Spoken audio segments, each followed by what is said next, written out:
Hello everyone. Once again welcome back in the lesson number 4, growing up as boys and girls.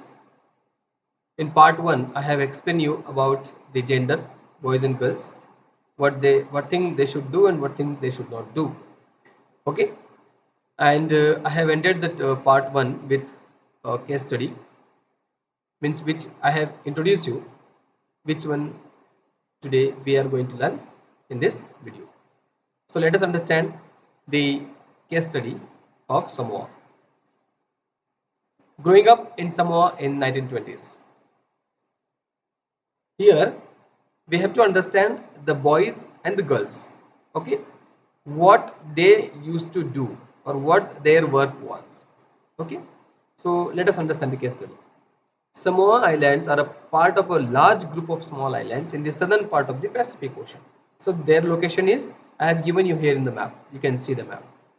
Okay, the Samoan Islands are a part of large group of islands in the southern part of the Pacific Ocean.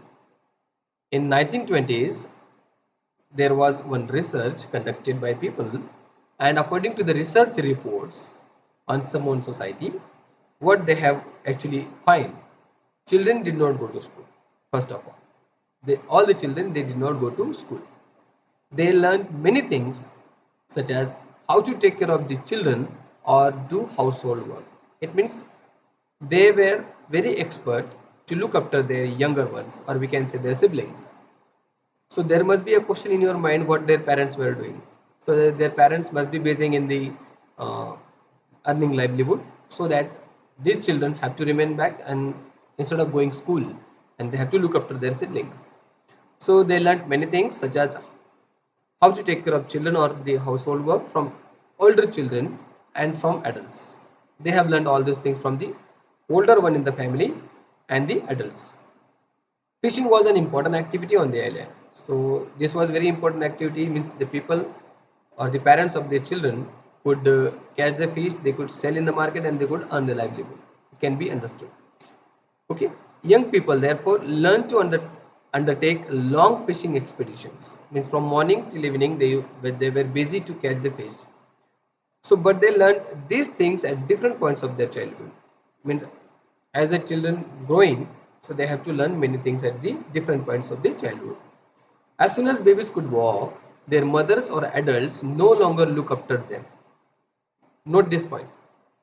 When the babies could start walking after 9, 10, generally 11 months, so their parents were totally giving the responsibility to look after those children or the younger one. Okay, that responsibility will be given to the child who is elder than the child in the family. It means as soon as the babies could walk, their mothers or the adults no longer look after them. Means then who will look after them? Exactly, obviously the one who is elder than the boy or the child. Older children, after young, often as young as 5 years old. Means the child who is 5 years old in the family, that child is responsible to look after the younger ones. Both boys and girls look after their younger siblings. By the time a boy is about 9 years old, still till that time the boy has or the child has not attended school. He is learning many things. Now he is becoming 9 years old. He has become 9 years old. Now he has to join older boys to learn outdoor jobs like fishing and planting coconuts. And what about the girls? Girls had to continue to look after the small children or to do errands for other adults till they were teenagers. But once they became teenager, they had much more freedom. This is about the girls. After the age of 14, or we can say more than 14 years, girls also went on fishing trips. Okay, in the plantations also they have to work, and they also have to learn how to view the baskets. Okay, when the girls are growing 14 and above, they have to start many things to learn. Okay, they have to start, no, also learn to fishing one. They have to work in the plantations. They have to learn how to weave the baskets. Cooking was done in a special cooking house where boys were supposed to do most of the work while girls help with the preparations. Means girls will only do the things ready for the cooking, and the preparations will be done by the girls, and most of the things will be done by only the boys in the cooking. I hope you understand the story of the case study of Samoa. You can see here in the picture the boy standing here. It is a class 7 Samoan child in his school uniform. Then when these things happen, this research was conducted and where many programs were launched about the awakening programs were launched. Children and parents of that area were taught about the importance of education, about the girls and the boys, and many more things. So we have to understand the importance of education. Now here, now you are in class 7. We also have to do much work at home. Sometimes mother is busy, so mother may ask us to look after your, if you are elder in the family. But I'm 100% sure that you are not as much suffer as these boys and the girls of Samoa Group Island are separate are suffered. So we must be very much thankful that we are having all kind of freedoms. So our next topic is growing up male in Madhya Pradesh in 1960s. How the males were growing in 1960s. See the pic here. The following is adapted from an account of experiences of being a small town in Madhya Pradesh in 1960s from class 6 onwards. Boys and girls went to separate school.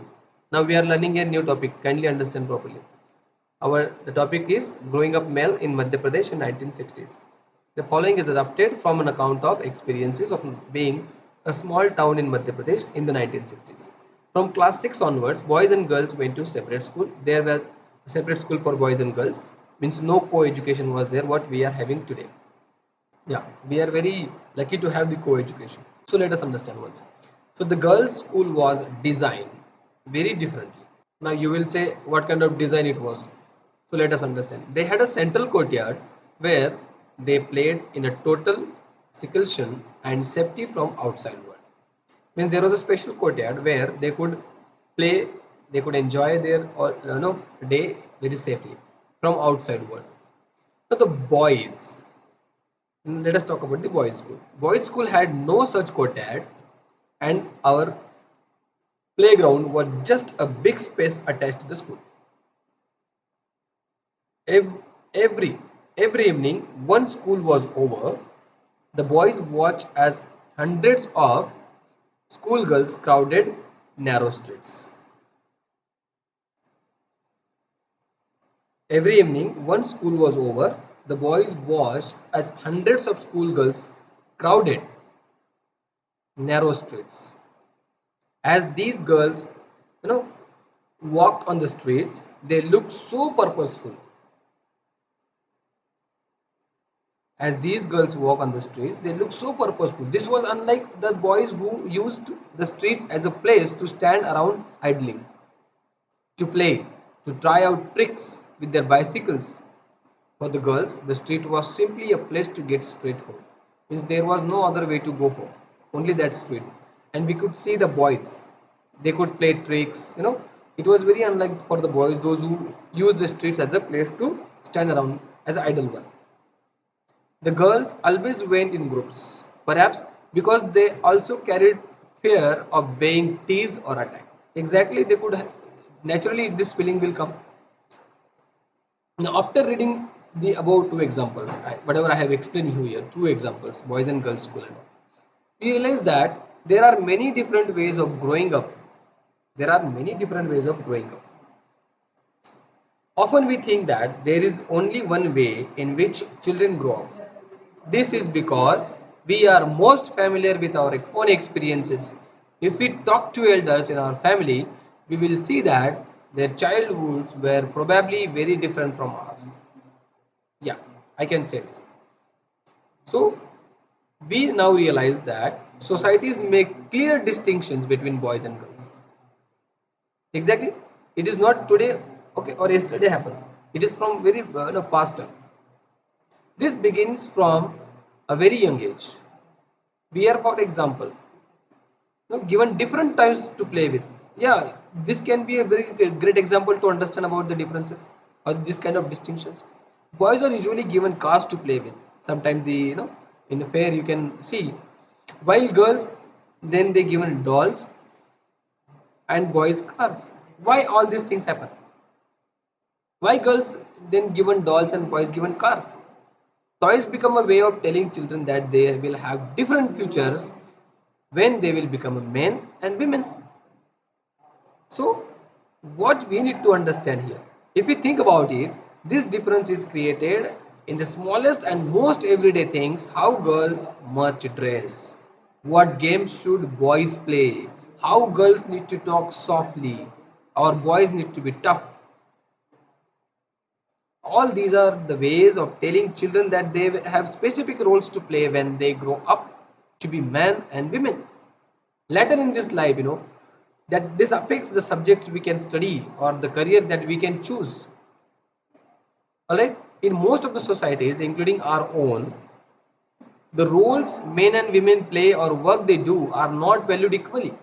Yeah, they are not valued equally. Men and women do not have the same status. Okay, now what kind of status and what kind of things are there that we will learn in the next video. So I hope you must have understood the Samoa Island, case study of Samoa Island, and the uh, growing up male in Madhya Pradesh in 1960s. So kindly watch video properly, but don't forget to keep your textbook with you to relate properly.